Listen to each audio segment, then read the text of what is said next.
everybody, to this episode 91 of the Thoughtium Virtual Roundtable series. This is the Navigating Now series. We come to you live every Thursday afternoon at 3 p.m. Central with new leaders and new discussions that matter most today in business. And we're 91 episodes in, and I will tell you what we love to do is step back and start to understand some of the themes that are occurring in a lot of the dialogue and discussion that we're having with business leaders. And there is an absolute theme that is coming to the forefront, particularly of the entrepreneurial discussion, of the business owner discussion, and I'd also say of the brand discussion. And that is Web3, not just what is Web3, but what are the applications of things like cryptocurrency, NFTs, different types of social and legal contracts that are being developed to help support businesses in applying new technologies to their day-to-day. And we've got just a great leader to really help us in this discussion today. His name is Samuel Arms. Samuel is the president and the founder of the Florida Blockchain Business Association.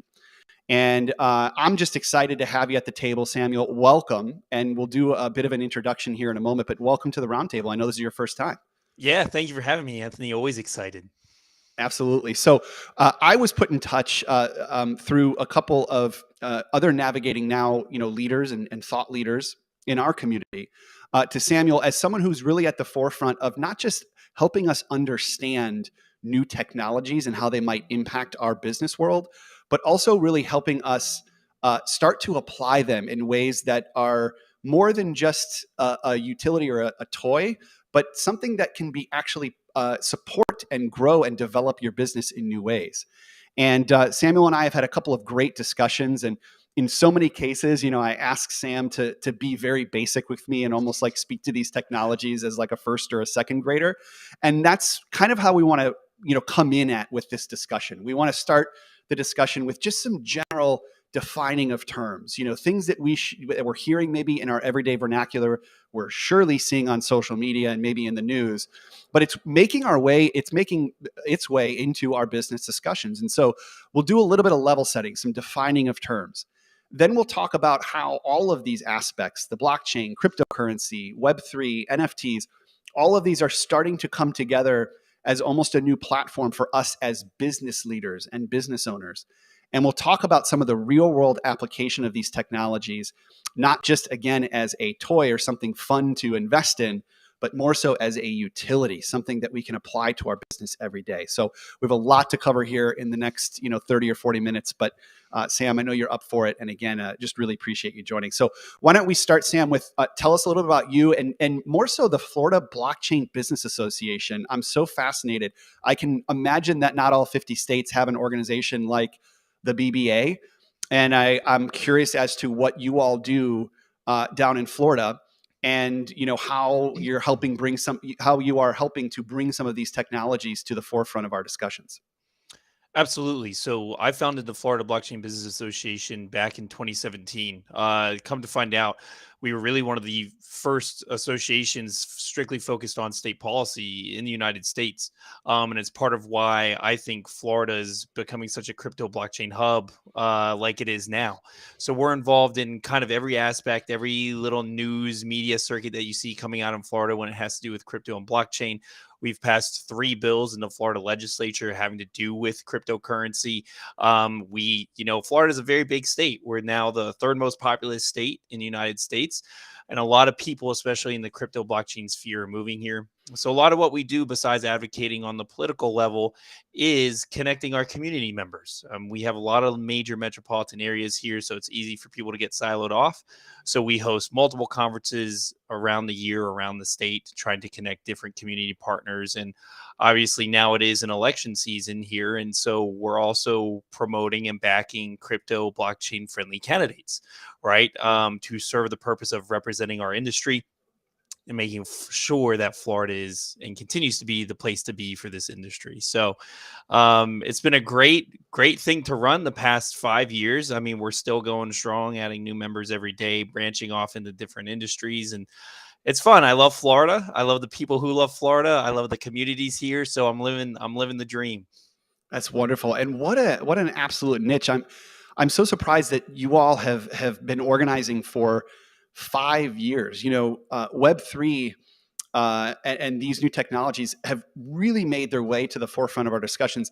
I'd say within the last 6 to 12 months. So, tell us a little bit about this conversation 5 years ago and how the general conversation has shifted in the course of your time at the Blockchain Business Association. Yeah, it's incredible to see how trends change and evolve, but how similar things I would always stay the same, right? There's nothing new under the sun, right? So the past 5 years, I mean, has been a round robin of education, right? Mm, And we're still catching up, trying to make sure under people understand the basics of what even is a database, right? And what makes a mhm, blockchain database different than any other database, right?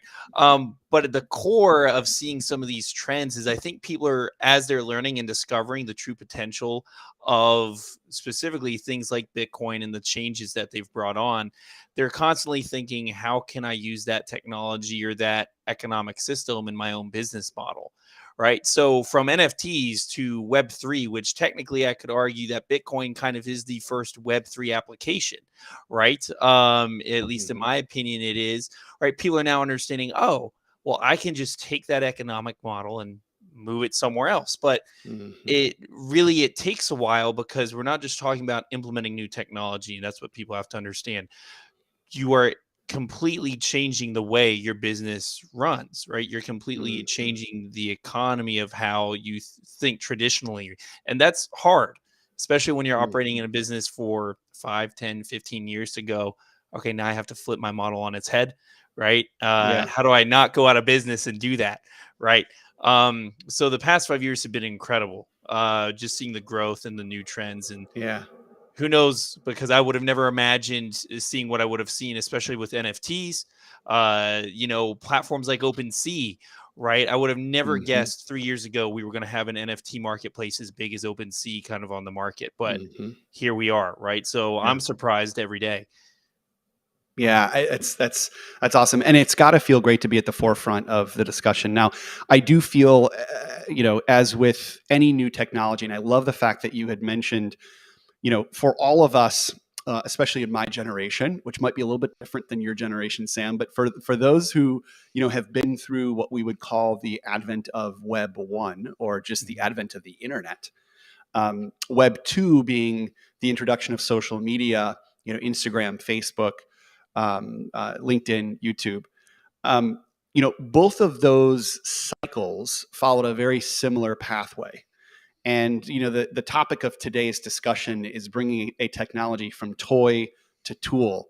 And the way that I like to think of it is that all of these new technologies do start as a toy. They're a new application that people are kind of getting used to playing around with, maybe applying to some discretionary aspects of life, whether it be communicating with friends, sending hellos over electronic mail as it was back in the early 90s. Then it becomes a real tool as more and more people adopt it. And I think what we're realizing with Web3 is that the earlier you can see this technology as a tool, the more advantageous it gets. But before we get into the application of Web3, I want to make sure that we are catering to our entire audience. And we have such a vast audience here as part of the Navigating Now community. We have business leaders and entrepreneurs. We have folks that are in the Web3 space. We have a lot of folks that are tuning in that probably could use a little bit of a refresher of what is Web3, defining of terms, almost level setting. And I want to do it, Sam, with you almost in a way that we're teaching somebody who has zero context. So if you don't mind, I'm going to throw out a few terms that you and I might be referencing throughout the conversation. And I'd love to have you, in a minute or less for each of these, just kind of describe them in layman's terms. Does that sound good? Yeah, absolutely.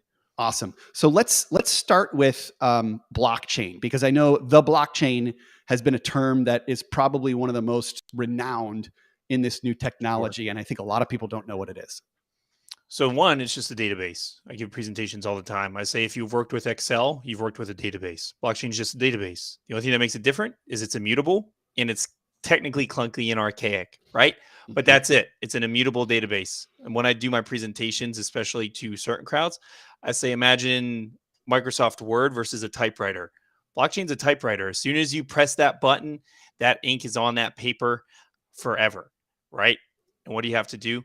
If you make a mistake, you have to put in a new sheet of paper, and it's just easy to think of each new sheet of paper as a new block, right? So that I think makes it very easy to understand. If you can understand that, congratulations, you finally understand blockchain. It really is that easy.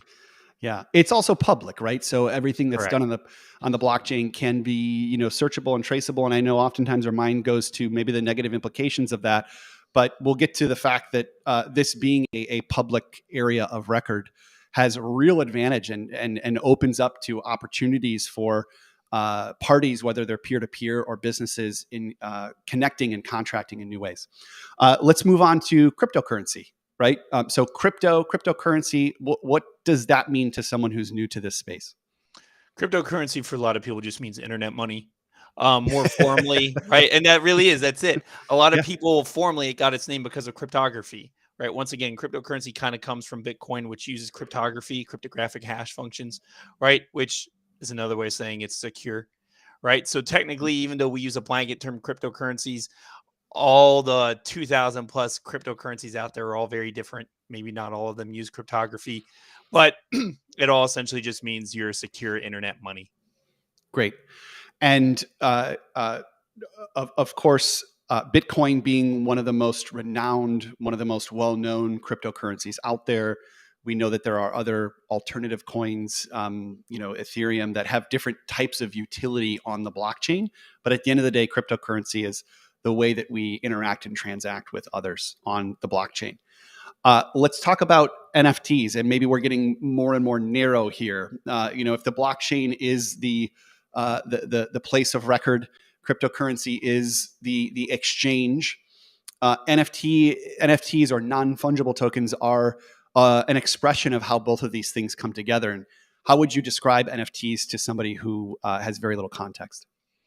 Yeah. So normally the use case I use is an NFT is just a stamp, right? So the non-fungible token, normally an Ethereum token that's generated, is normally a stamp of authenticity. The easy example is use on your artwork, right?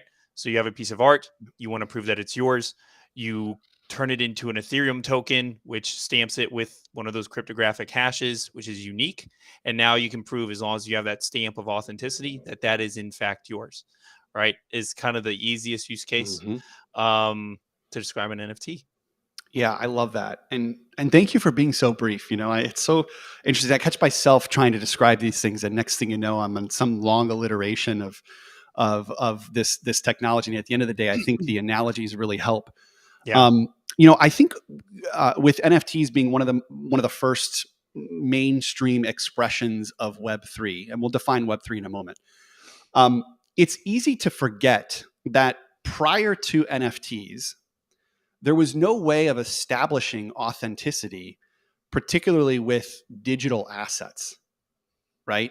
And so one of the ways that maybe helps me understand new technologies is like what didn't exist prior to this new technology coming forward, like NFTs, right? Because I think a lot of people see NFTs as almost like this new, like, additive hobby that people have, Hmm. and they're starting to see that we've got these kind of like digital images that are being traded, and this is almost a fad like baseball cards.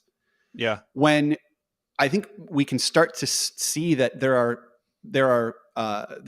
utility to NFTs that did not exist prior to, that will absolutely have to exist as we move into more of a digital space. So maybe elaborate a little bit on the utility that something like NFT brings that didn't exist prior to Web3. The largest thing is proof of ownership, Yeah. especially over time, right? So once Yeah. again, if you're thinking of that digital stamp, traditionally, if I upload a piece of artwork, what's stopping someone, and it's digital art, strictly digital, what's to stop someone from screenshotting? That is always the term, right? They Yep. screenshot it and then they just claim it's theirs and they can upload it to something like Etsy and sell it, right? But now, at least with an NFT, even though it doesn't necessarily prevent screenshotting, right? And someone doing exactly what I Mm-hmm. just described, the customer can ask, well, do you have a certificate of authenticity proving ownership, which is what the NFT does, which is what that cryptographic hash Yep. does. And if they can show that, now you can prove that it's yours. So as you're thinking of things like digitized real estate, right? So now you start thinking, okay, good. So now with digital real estate, especially in things like the metaverse, which is all digital, I can buy something and I can prove that I own it, and someone can't metaphorically screenshot my real estate in the metaverse and say they own it, right? I can Mhm. have some way of having a digital verification that I own something. Yeah. Yeah, I love that. It's the other way that I like to explain it is, um, and it's almost ironic that our like human interaction and connection, and even a lot of relationships have gone digital prior to us creating a marketplace for goods to be exchanged digitally, Yeah. which is just like hilarious to me that like, of course, like we as humans would find a way to digitize communication and interaction and connection with other humans before we would find a way to create digital goods and exchange them, on some sort of like open platform. To me, it's just ironic how that happened. But if we can imagine the evolution that we went through, in the 90s and 2000s, where we went from this internet being a toy, almost a fad or a hobby for people to go on and look things up, and maybe you're writing an email back and forth and like this is really cool, to Web 2, which essentially took that platform and applied it to our the way that we socialize, the way that we interact, the way that we connect. And a lot of that interaction now is happening digitally. Web 3 is about taking a step further and creating new environments and new platforms for people not just to interact and exist, but for people to exchange as well too. So we go back to the certificate of authenticity application, which I think is a very real world one. The reason why we didn't need NFTs prior to the last few years is because there's an easy way to prove that the Mona Lisa is the Mona Lisa. Artwork prior to the digital age existed in its original form, and you would still have to certify that authenticity, but you would do it by way of forensics and understanding which piece is the actual original piece. You can't do that digitally. So NFTs have allowed a way to certify authenticity, and from that allows people to actually trade those assets in a digital platform. And all of a sudden now we've created this whole new environment, this whole new marketplace where it's not just going to apply to art. And Sam, I'm curious as to like, where do you see NFTs going next when it comes to real estate transactions, or exchange of goods, or commemorating experiences, et cetera? Like where do you see this applying after we've kind of learned it through art? Yeah, I think funny enough, the things you mentioned is exactly where it's going. So I think we're seeing the biggest boom in real estate, which once again, everything is in its test phase because Yeah. the technology and the ideas are there. But then we live in the real world, which has regulation. We have government administrations that have very regulated industries. So for example, I was just talking to a company that was trying to create a real estate NFT, and then they realized very quickly on, well, actually, this is kind of like a REIT, right? A traditional REIT, or would be regulated as a REIT. So now that kind of changes how you would, function this NFT, as especially on the marketplace. And now the company has to go through essentially the regulatory hurdles of almost administering a security, right? Mm. I've seen a lot of people now ticketing. There's multiple NFT Mhm. ticketing startups. So the idea is now the tickets become commemorative experiences, right? And you want to Mhm. remember that ticket, you want to hold on to it. Um, but where the real intersection comes, which is kind of going back to the Web3 definition, is possibly taking ownership. So now you can see NFTs being used for entertainment, but more on the side of the entertainer. So Mhm. if you're some basketball player in the NBA and you're scoring your 1000th dunk, right? You can claim that that's your footage, an NFT that footage, and then sell that to people who might want to use it in commercials, Mhm. right? As Mhm. opposed to traditionally the broadcasters or the network owning it and then sharing it and producing it and doing whatever they want with it, right? So, I mean, that's why you have some of these people saying, well, how can I mean, that's me on that film. How can I reclaim my right to that? And not only that, once I reclaim my right to footage of me, how can I share that in a way where I can keep track of where that's going? Yeah. This is no different than, the tradability, collectability is no different than, why we as kids collected baseball cards, why, handbags and designer purses appreciate over time.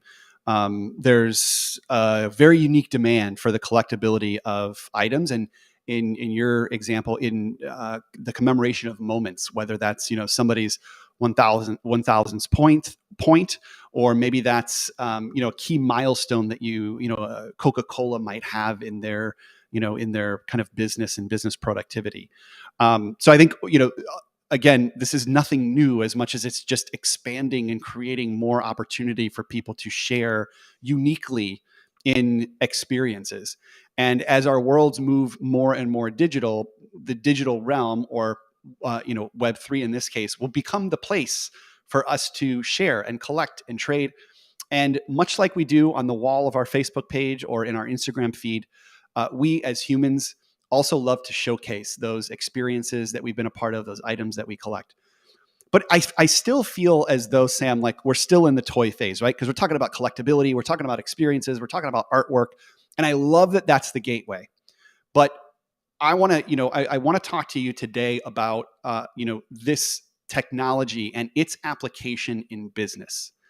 Because, we're starting to really explore real utility of Web3 technology in our small business. And we're starting to see some really creative ways of other brands and businesses stepping in. And I'm curious, what are some of the things that you're seeing in terms of this really moving from a toy to a tool or a utility for businesses, both small and large? Well, so to answer that, I'm going to step back and I'm kind of going to define Web3, right? So Great. Web3 is interesting just because you're hearing everything new, everything with blockchain, everything with NFT metaverse described as Web3, and that's not necessarily correct, right? So Web3, I kind of view as having two definitions. So the quote unquote textbook definition is simply in the arm of decentralization, right? Is getting rid of a centralized third party, would be Web3, which is kind of why I describe Bitcoin as the first Web3 application, right? It's Web3, but for currency, right? The other aspect is incentivization, right? Or incentives, right? And that's why with a lot of Web3 applications, you're seeing tokens and tokenomics Mm-hmm. associated with them, which is kind of why one of my largest points to anyone, especially in the business realm, is this isn't necessarily about technology, and that's something we really need to understand. A lot Mm-hmm. of it's about economics.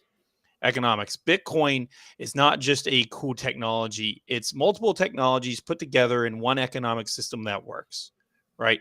So a lot of these Web3 applications are saying, how can we produce an incentive by creating some kind of token to have someone act a certain way? Mm-hmm. Right? That's why gaming and NFTs is kind of one of the most popular forefronts. So we see, like you were saying, we see gaming, we see art, we see these gaming NFTs as okay, fun, cool, but what's the serious application? Well, what's really going on is that's economics at work because gamers already have these games produce economic incentives for gamers to what? Level up, right? Level Yep. up, go to level 1, go to 2, go to 3, go to 5, go to 10, earn rewards. So now it's just saying, okay, so we're going to NFT rewards so that they can be traded more realistically on a secondary market. But the logic is still there. What is your incentive to go forward and do something? So now if I'm a business, whether I'm thinking of my employees or whether I'm thinking of my customers, whether I'm thinking of an industry as a whole, now you're thinking, what third party am I trying to get rid of? And what action am I trying to incentivize? Right. So, once again, going back to Bitcoin, what makes it kind of Web3? What is the incentive for a Bitcoin miner who uses electricity to mine Bitcoin? What is their incentive to uphold the Bitcoin network and mine Bitcoin? Well, the Bitcoin token is they get rewarded by Bitcoin. Mm-hmm. That's their incentive, right? Which has real world value. And that's the same with all the other, most of the cryptocurrencies, right? Is there economic models for whether they're proof of stake or whether they're proof of work, which are just different, once again, ways of saying how do you earn the currency? How do you create the new currency, right? They're incentives to use electricity, to expend manpower, to gain something, right? So that's what a lot of these businesses are now thinking of, is especially if you're in real estate, you're trying to think, how do I incentivize someone to maybe buy a house in the metaverse? How do I incentivize them to stay in the metaverse, right? One easy example that I was bringing up in a speech the other day is Snapchat, right? So I asked everyone in the audience who had a Snapchat, and there were like two people who raised their hand, which was very disappointing. But those who aren't familiar with Snapchat, you get rewards on Snapchat for communicating with your friends. That reward is a little flame by their name with a number that shows how many days you've talked to someone. It's the gamification of communication. Mm-hmm. That has been around on Snapchat for quite some time. For all Snapchat to do to make this a Web3 type ordeal is to then just give you a Snapchat token, right? Based on those number of days that you're talking to someone. So what's the incentive for Snapchat? The incentive is we want people to use our platform. And so we do that by giving them a reward for talking to other people on our platform. Mm-hmm. Mm-hmm. For them, the real value is eye time, advertisements, Mm-hmm. right? So I know if I can make it fun for you to earn real tokens, I'll get your eyes on my app more. So one, that's one revenue generation model for Snapchat, more eye time through rewards. But now there's a token. That token can be traded on the market, whatever the Snapchat rules are, right? Snapchat doesn't have a token, so I'm giving them a free idea here. So if Snapchat, if you see this and you use it, give me some credit. But now, and this model can be used for any business like this though, right? Now you have a token. So what does Snapchat use to incentivize that token, right? Or what do they use the token for? What if Snapchat says, okay, so we're going to print 1 billion Snap tokens, right? And just let it trade on the market. And people randomly trade it, creating its own value. And what if that Snapchat token goes to $1 or even 10 cents, right? And they keep certain reserves of that, and then the tokens have implications, right? So you can give tokens to your friend. Snapchat now becomes what? It becomes an exchange, not just an exchange of information between me and my friends, but now an exchange, because what if I want to buy goods and services through Snapchat through my friend, right? So that's kind of Web3. Is as much as we talk about the tech, and this is kind of because economics is my background, so I'm biased, but I view it more in the economics vein of what are the incentives? How do we incentivize someone to go from point A to point B, right? And that incentive normally is, how can I get rid of a certain function and replace it with an incentive so that people naturally want to fulfill that function. Hopefully that makes sense and I wasn't rambling. Yeah, that's great. And maybe I'll just I'll summarize it in that, one of the first future applications that we can see for this new technology in business, both large and small, is to create almost your own economy within your organization, where people are incented to come, connect, exchange, and commerce, and that no longer relies on the dollar, and it no longer relies on a proprietary platform as much as it can exist now on the blockchain. I want to maybe move to another application that we've had some exposure to, and we're doing some proof of concept, and that is leveraging this technology as almost a contract. And I'm sure folks have heard the term smart contract. And one of the things that we're starting to see businesses do is create almost membership-like contracts with their community, whether that be consumers of their goods or services or fans of their brand.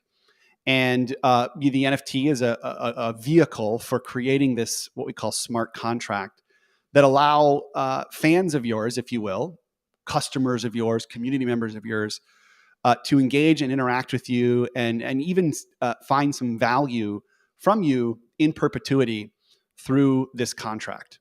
And we see that in this like membership model where the old membership model was, if I'm Coca-Cola, I had a Rolodex or a digital Rolodex of those folks who joined the newsletter. But that was a very binary kind of like almost like a contact and not necessarily a contract.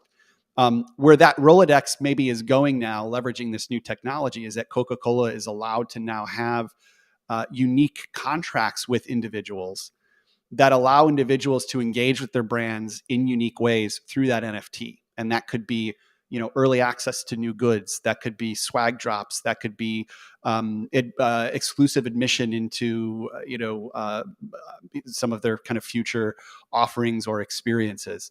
So, Sam, what are your thoughts on, leveraging particularly NFT technology as a membership or a contract with organizations? And what are some of the early expressions of this that you've seen in business? Yeah, so to start, one, my definition of a smart contract for most people is I say if you understand 2 + 2 = 4, you understand a smart contract, right? So a smart contract is simply two needs need to be met, although of course you can have multiple needs, but two needs to meet two to equal four, right? But then that's just programmed in. So if one, two is not there, the contract is not complete, right? So that's all a smart contract is. It's a simple equation like 2 + 2 = 4, right? As far as NFT goes in the membership models, it's interesting because you have these use cases that we're talking about. You have the technology, the economics that we're talking about. But then you have consumers who maybe don't care so much about the tech as much as what they can get and how neat it is, right? So one of the greatest examples is these bored apes and these crypto punks are nothing but a status symbol. That's all they are. There's nothing technologically neat to them. They were minted as NFTs. They're cool photos, but now they're a status symbol because there's a limited number of them. But what certain people have done is they've said, if you have one of these status symbols, you can gain entry to these exclusive events, just like a membership program, just like a rewards program, which we're very familiar with, which are very simple economic models, right? You're incentivized to become a customer of a certain venue because you get rewarded for it, right? But now, one of the hardest parts is fraud. I mean, even you can think of coupons as a membership program. Anyone who goes to a grocery store and has a card, or Chick-fil-A has an app, that's a membership program. Those are all reward programs now. But there's a lot of fraud that goes on in those, right? A lot of them have to do with identity verification, circumventing certain rules in the application. So what the exploration is, and I'm not saying NFTs necessarily solve this problem, because I've recently seen some hacks where, okay, Mm-hmm. not everything's as great as we think it is, right? There's still work to do, which is great because Yeah. there's always still work to do in the technology side, right? And there always will be. Um, but people are thinking, okay, if I can NFT my membership rewards program, one, I can prove I can tie that NFT to my exact customer, which, if you're thinking as a customer, or if you're thinking as a provider, it's harder to commit fraud because there's only one token for that one customer, one login, one cryptographic hash, right? Which is kind of the vein that they're thinking in, Mm-hmm. right? Mm-hmm. Is for them, it's not just about generating an experience, but it's about preventing fraud, is what a lot of these larger players are looking at. Mm-hmm. But now they're also thinking, okay, well, what if I can get you to earn an NFT or create an NFT for you that gets you one free Coca-Cola a year in perpetuity, Mm-hmm. right? Which the market for them is, one, it's all heavily based on taste. We need to make sure that people are enjoying Coca-Cola so that they go and buy it, right? So we want to incentivize you, because it's so cheap for us to produce, to, even if it's free, drink it as much as possible. Mm-hmm. And there's been studies that show that if you have some kind of loyalty program, people do feel attached to your brand, right? And so these NFTs are a way of creating a status symbol for your company, right? A status symbol that is far cooler than a rewards program, because now, what if Coca-Cola becomes a sponsorship of a large conference? And Mm-hmm. they simply say, if you have our NFT presented at the door, and you can get him for free or a Yeah. discounted price, right? Once again, technically, you don't need an NFT to do that. They could try to do that with a membership card, but because everything is going digital, right? One, it's Yeah. going to be a lot easier for the consumer. Two, they can track everything, not only the Yeah. company, but the customer. Yeah. Right. They can track every event that they've been to. But 3, now it gives Coca-Cola a way of essentially expanding the avenues in which they can market to their customers. Mm-hmm. Yep. Yeah, the trackability and the transferability, I think, is a key differentiator, and of course, you can track and in some cases transfer a traditional membership program digitally. But the fact that more and more people and organizations will be going to this NFT technology allows that technology to be almost like the common language that we create some of these programs with. We're also starting to see, and it's interesting, I would almost challenge, Sam, the concept that NFTs are nothing but a status symbol, because you could also almost translate to that to they are early interest in a project, a brand, an organization, right? And so, as much as yes, the Bored Ape project was truly proof of concept. There were a certain set number of images that were put out there, and it just absolutely exploded based exclusively on how hard it was to get one of these images. But since then, Bored Apes, I think, has done a good job of cultivating their community in providing some of this early access and early interest. And you can imagine a business taking the same approach, where a small business creates a certain number of NFTs.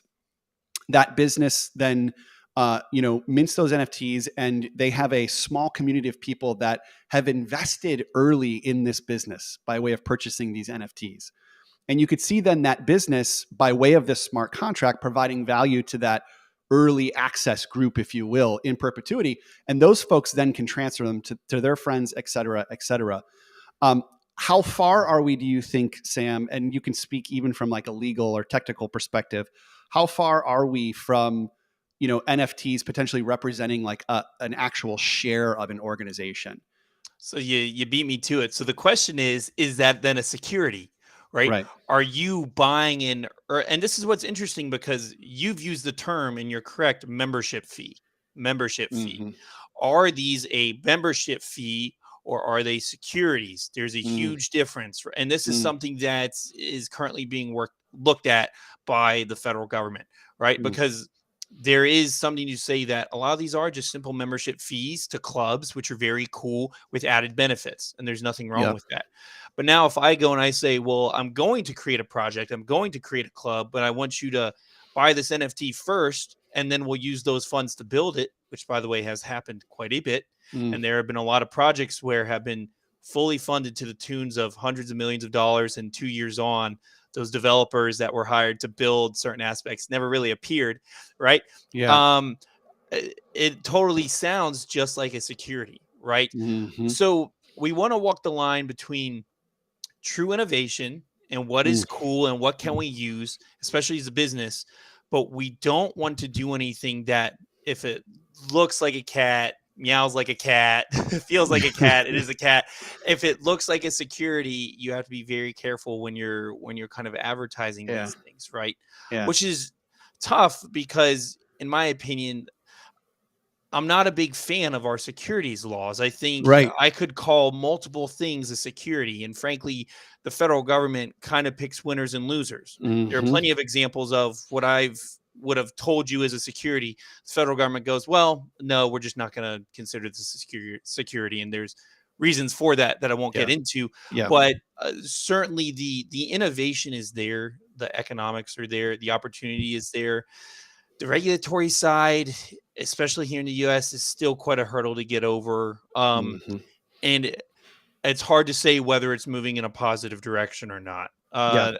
Every day that they don't crack down on it is positive. But certainly now, especially in the past 2 weeks, there have been overtures to really dig deep and look into this stuff. Yeah.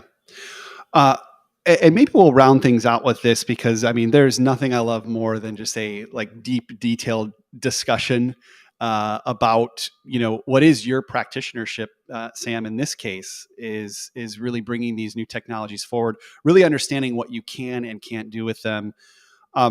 Why is it important for us as business leaders, even if we have zero intent of executing on these new technologies in the next 6 to 12 months? Why is it important for us as business leaders to be having these discussions to be wrestling with application of this new technology, to be bringing the outside in. Because you don't want to be left behind. I mean, Mhm. this is changing the world. Uh, Once again, even if there are certain regulatory regulations that try to rein this stuff in, that's not going to stop the technology and innovation, right? Furthermore, if you look at a technology and you decide, well, this specific use case doesn't fit my business, that doesn't mean that's not going to spawn something that will affect your business, because Mhm. this space is rapidly evolving every year, right? Every year there is something new on the forefront. And to understand the new, you have to understand the old, right? So people who are trying to grasp NFTs and Web3, well, it helps if you step back and you start from the beginning, not just like you were talking in the very beginning. Yeah. What's Web 1? What's Web 2? But Right. what is Bitcoin? What is this new iteration of currency, right? So you have to study it now, because if you don't, by the time Web 4 comes around, and that's what you really need to be paying attention to, or Web 5 or whatnot, it's too late, and your competitor is going to be 5, 10 years ahead of you. Yeah.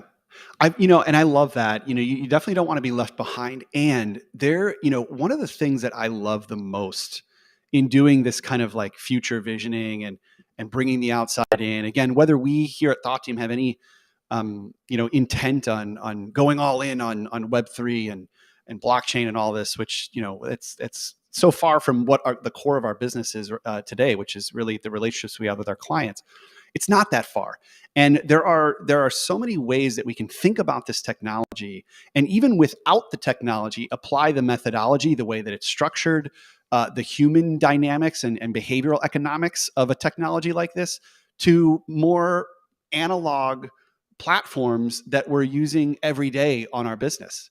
So, the way that I've been thinking about the future membership models by way of the blockchain and NFTs is allowing us to think differently about the way that we organize our communities of clients and people on a day-to-day basis, and that it doesn't require OpenSea or the blockchain or any of that. Correct. And that's one of the things that we just love about this type of future visioning work.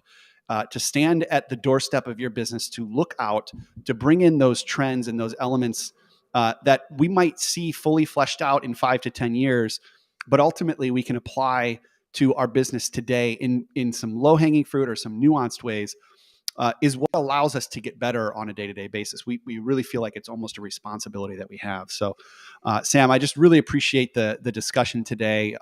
Your practitionership is very clear. I also love that you as a young professional have found such an incredible niche in Florida, particularly an area that I know is just so hot in this new space.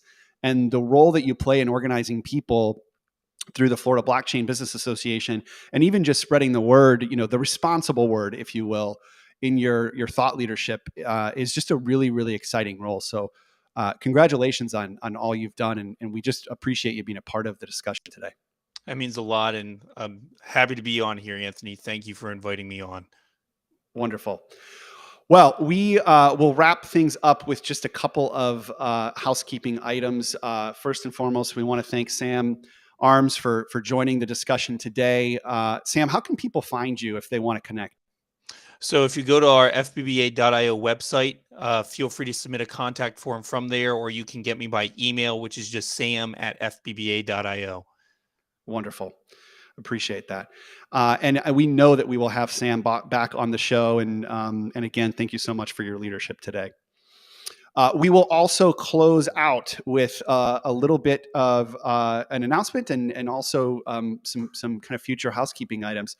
First and foremost, we'll be live every Thursday here at thoughtteam.com/live. We go live at 3:00 Central. You can find all information about future episodes at /live. That's thoughtteam.com/live. As we continue to demonstrate best learning practices in applying some of these new age technologies, we have created an NFT project of our own. You can learn about that at thoughtteam.com/NFT. What we're really excited about is bringing the human element to these technologies and making sure that at the core of what we do every day is connecting and creating the space. And our NFT project is really in support of the human connection that we have, that we absolutely will continue to cherish and put in front of everything that we do. And the Create the Space NFT project and dinner experience is something that we're just thrilled to bring to our community. So you can learn about that at thoughtteam.com/NFT. We will be back here next week with a new leader and a new topic, as always, at 3 p.m. And we wish everybody a wonderful rest of the week and a great weekend. We'll talk to you soon.